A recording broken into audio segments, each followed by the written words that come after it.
कानपुर में जिलाधिकारी जितेंद्र प्रताप सिंह ने ग्वालटोली स्थित नागरिक प्राथमिक स्वास्थ्य केंद्र का निरीक्षण किया और जन आरोग्य समिति की बैठक में शामिल होकर व्यवस्थाओं का फीडबैक लिया।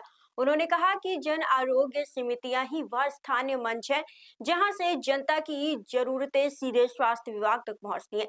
जिलाधिकारी ने बताया कि हर नागरिक स्वास्थ्य केंद्र को 2,50,000 रुपए का वार्षिक बजट मिलता है, जिसका पारदर्शी उपयोग जरूरी है। उन्होंने जानकारी दी कि ग्वालटोली, डफरिन और बैरी में 3 मॉडल इम्यूनाइजेशन सेंटर बनाए गए हैं, जहां बच्चों के खेलने का कक्ष, महिलाओं के लिए स्तनपान कक्ष और परीक्षण कक्ष की सुविधाएं उपलब्ध है। निरीक्षण के दौरान डीएम ने 3 माह की बच्ची शान्विका को पोलियो की तीसरी खुराक भी पिलाई और अभिभावकों से नियमित टीकाकरण कराने की अपील की। राष्ट्रीय स्वास्थ्य मिशन के अंतर्गत जन आरोग्य समितियों का भी गठन है अर्बन पीएचसी पे विशेष रूप से। और जनपद कानपुर नगर में 53 ऐसी अर्बन पीएचसी है। उसी क्रम में ग्वालटोली अर्बन पीएचसी पर जन आरोग्य समिति की जो बैठक हुई है, यहाँ के सभासद कुंवर मंसूरी जी की अध्यक्षता में, उसमें मेरे द्वारा भी प्रतिभाग किया गया है।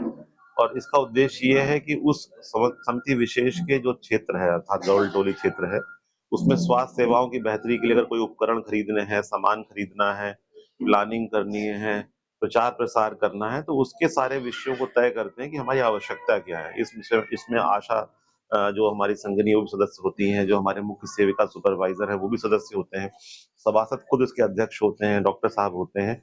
और एक समिति को शासन की ओर से 2.5 लाख रुपए का सालाना बजट मिलता है एक अर्बन पीएचसी को, जिससे वो अपने वो काम कर सकते हैं जो उस केंद्र विशेष के हैं। और इसी को एक्टिवेट करने के लिए कानपुर नगर में और प्रयास कर रहे हैं कि जन आरोग्य समितियां एक्टिव हों तो उसकी लोकल पॉलिसी बन सकेगी। दूसरा, जो छोटे-छोटे कामों से 2000 5000 के कामों से रुके रहने से जो प्रॉब्लम आती है, उसका निराकरण यहाँ पर है और 2.5 लाख रुपए अच्छी खासी धनराशि होती है। तो उसके क्रम में यहाँ प्रयास किया गया है। ग्वालटोली सेंटर पे हम लोग और प्रयास करेंगे और अन्य जो हमारे 52 अन्य अर्बन पीएचसी हैं, उस पर भी प्रयास होगा। ये अगर ये एक्टिवेट हो जाती है, पब्लिक को पता लग जाता है यहाँ की सेवाएँ होती हैं, जैसे यहाँ पर मॉडल केंद्र भी है।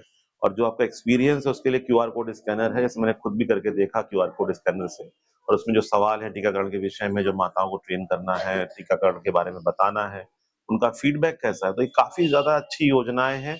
जन सामान्य प्रचार प्रसार की ज़्यादा ज़रूरत है इसमें, और साथ में ये आवश्यक है कि जो लोग हैं इन सेवाओं को माँगे, और अगर ये सेवाएँ ना मिले तो इस विषय में जो भी उनके पास फोरम्स हैं शिकायत के, और जो हमारे जनप्रतिनिधिगण हैं, उनको भी इन्वॉल्व करें। जन आरोग्य समिति तभी जो है स्वास्थ्य सेवाओं में एक बहुत अच्छा योगदान जो राष्ट्रीय स्वास्थ्य मिशन का है, उसको फिर पूरा कर सकेगी।